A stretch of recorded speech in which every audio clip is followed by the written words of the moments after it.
সংরক্ষিত নারী আসনের নির্বাচনের মধ্য দিয়ে ফ্যাসিবাদের বিরুদ্ধে বিজয় ও গণতন্ত্র আরও সুসংহত হবে বলে মন্তব্য করেছেন প্রধানমন্ত্রীর রাজনৈতিক উপদেষ্টা ও বিএনপির সিনিয়র যুগ্ম মহাসচিব রুহুল কবির রিজভী। সকালে নয়াপল্টনে দলের কেন্দ্রীয় কার্যালয়ে সংরক্ষিত নারী আসনের দলীয় সংসদ সদস্য প্রার্থীদের মাঝে মনোনয়ন ফর্ম বিক্রির উদ্বোধনী অনুষ্ঠানে তিনি কথা বলেন। রিজভী আরও বলেন, গত 17 বছরের আন্দোলনে ভূমিকা, দক্ষতা ও যোগ্যতা বিবেচনা করে দলীয় মনোনয়ন দেবে বিএনপি। সবাইকে দলীয় সিদ্ধান্ত মেনে নেওয়ার আহ্বান জানান তিনি। আগামী 12 এপ্রিল পর্যন্ত ফর্ম বিতরণ ও জমাদান কর্মসূচি একসঙ্গে চলবে। 2,000 টাকা ফর্মের মূল্য এবং জমাদানের সময় 50,000 টাকা জামানত দিতে হবে। নারীদের জন্য যে সংরক্ষিত আসন, সেই আসনে নির্বাচনের যে প্রক্রিয়া, সে প্রক্রিয়া শুরু হয়েছে নির্বাচন কমিশনের তফসিল ঘোষণার মধ্যে দিয়ে। পার্লামেন্টারি বোর্ড, সেই বোর্ড সিদ্ধান্ত নেবেন সবকিছু বিবেচনা করেই। 17 বছর আন্দোলনের ভূমিকা, আপনাদের দক্ষতা এবং পার্লামেন্টে কথা বলার যে যোগ্যতা, সবগুলো বিবেচনা করেই দলের নীতি নির্ধারণী ফোরাম বা বোর্ড, যেটাই বলি আমরা, তারা সিদ্ধান্ত নেবেন। দর্শক, এই মুহূর্তে নয়াপল্টনে দলের কেন্দ্রীয় কার্যালয় থেকে সরাসরি যোগ দিচ্ছেন সহকর্মী রুদ্র রফিক। সংরক্ষিত নারী আসনের মনোনয়ন প্রত্যাশীরা কি বলছেন?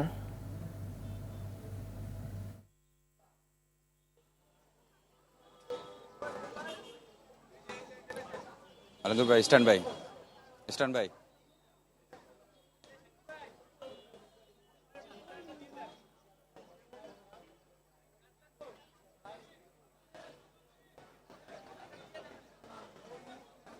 ফাহমিদা, এখন থেকে ঠিক ঘণ্টাখানেক আগে 11টার দিকে বিএনপির কেন্দ্রীয় কার্যালয়, যেটা নয়াপল্টনে অবস্থিত, সেখানে সংরক্ষিত নারী আসনের সংসদ সদস্যদের জন্য দলের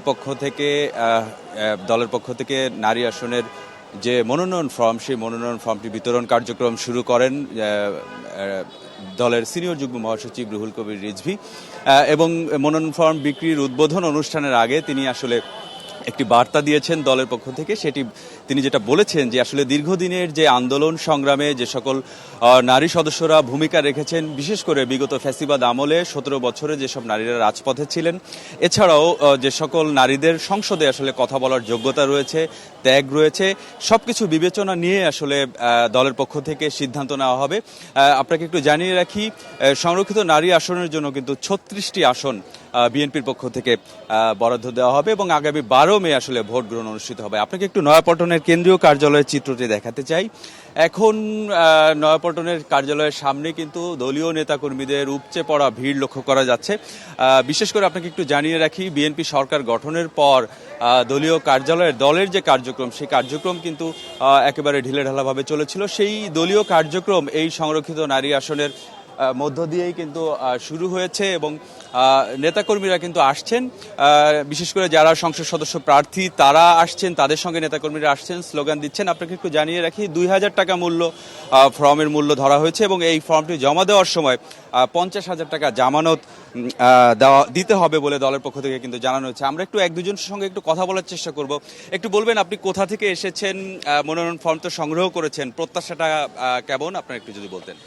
আমি ফ্রান্স, আমার নাম মমতাজ আলো, আমি কেন্দ্রীয় মহিলা দলের আন্তর্জাতিক বিষয়ক সম্পাদক। আমি ফ্রান্স থেকে এসেছি। আমি সাবেক মুন্সিগঞ্জ সদর উপজেলা মহিলা দলের সভানেত্রী ছিলাম, বিএনপির মহিলা বিষয়ক সম্পাদিকা ছিলাম, মহিলা দলের জেলা মহিলা দলের সহসভাপতি ছিলাম। আমি 90-র গণ আন্দোলন থেকে 36 বছর এই রাজপথে ছিলাম এবং আমার জীবনের এই 17 বছরের একটি দিনও দলের বাইরে ছিল না।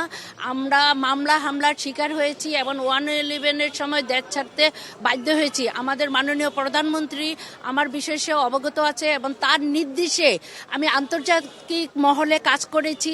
সারা বিশ্বের এমন কোনো আন্তর্জাতিক অঙ্গন নেই যেখানে আমার পদচারণা ছিল না। আমি আশা করি আমাকে যদি দল নমিনেশন দেয়, নারী পুরুষের বৈষম্য দূর করব, নারীরা সমাজে বোঝানো হয়ে নিজেরা কিছুটা। শুনছিলেন ফাহমিদা, যে যারা সংসদ সদস্য পদপ্রার্থী, তারা তাদের দীর্ঘদিনের যে ত্যাগ, সেই ত্যাগের কথা তুলে ধরছেন এবং তারা প্রত্যাশা করছেন যে তাদের দলের প্রতি যে ত্যাগ এবং যোগ্যতা বিবেচনা করে দল তাদেরকে মনোনয়ন দেবে, সেই প্রত্যাশা কিন্তু মনোনয়ন প্রত্যাশীরা করছেন। ফাহমিদা, ধন্যবাদ আপনাকে।